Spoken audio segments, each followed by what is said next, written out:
আপনাদের প্রত্যেককে জানাই স্বাগতম।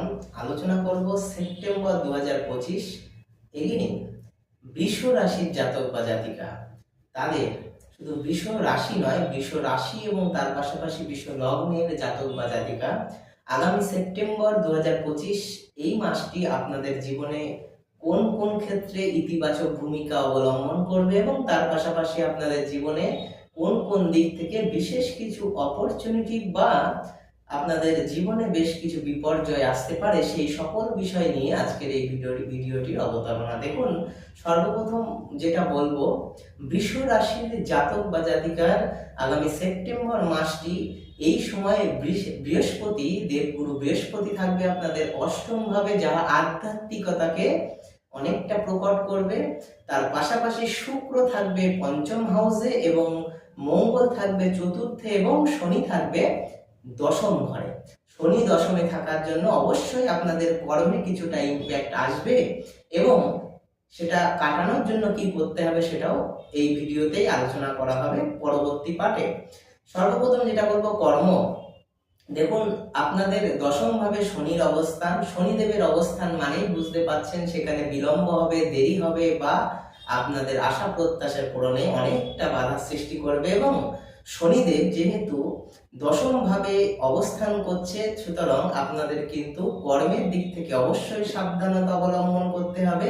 বৃষ রাশির জাতক বা জাতিকা বা বৃষ লগ্নের জাতক বা জাতিকা, আপনারা কিন্তু প্রচন্ড ট্রাস্ট করে ফেলেন অন্যদের প্রতি এবং অন্যদেরকে অহেতুক ট্রাস্ট করে ফেলার জন্য আপনাদের জীবনে কিন্তু অনেক রকম বিপর্যয় আসতে পারে, স্পেশালি সেপ্টেম্বর মাসটি।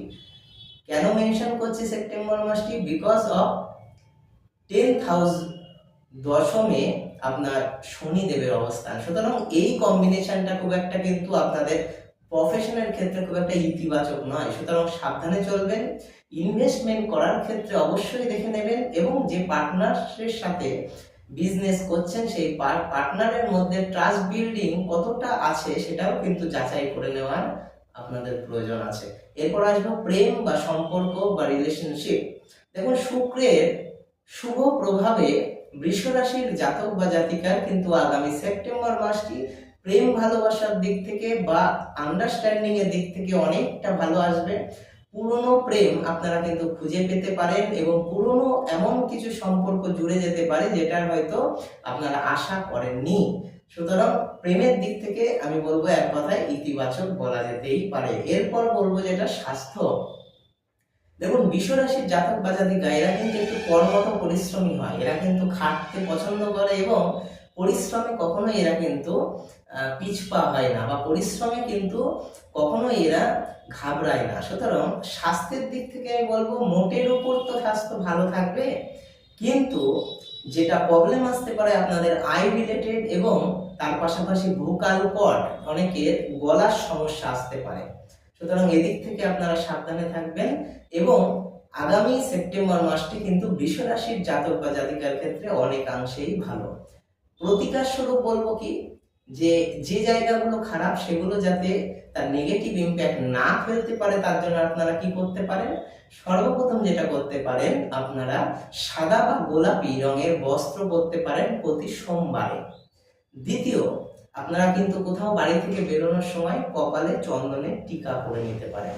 এবং থার্ড যেটা বলবো, ওম শ্রীম লক্ষ্মী নমঃ, এই মন্ত্রটি 11 বার দিনের যে কোনো একটা সময় জপ করে নিতে পারেন, তাহলে কিন্তু মা লক্ষ্মীর কৃপা আপনাদের অবশ্যই বর্তাবে।